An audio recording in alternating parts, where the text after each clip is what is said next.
২৪শে ছাত্র জনতার আন্দোলনে শহীদ আবু সাইদের খুনিসহ ফ্যাসিস্টদের বিচার, নির্বাচনের লেভেল প্লেয়িং ফিল্ড নিশ্চিতকরণ, রাজনৈতিক সংস্কার ও তিস্তা মহাপরিকল্পনা বাস্তবায়ন সহ ৪ দফা দাবিতে রংপুরে অনুষ্ঠিত হচ্ছে জামায়াত ইসলামীর জনসভা।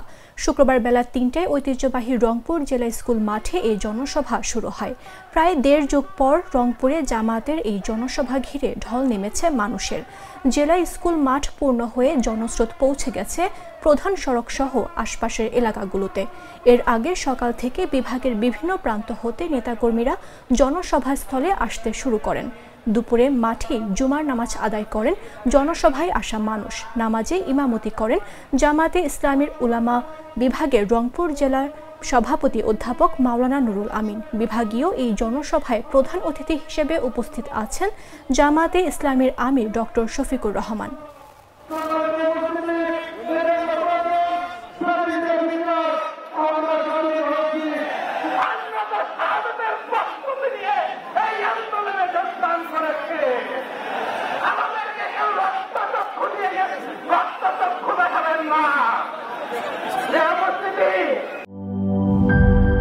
শিয়া বাটার ও ভিটামিন ই সমৃদ্ধ লিলি হালাল বিউটি সোপ, তারুণ্যময় উজ্জ্বল ত্বকের জন্য।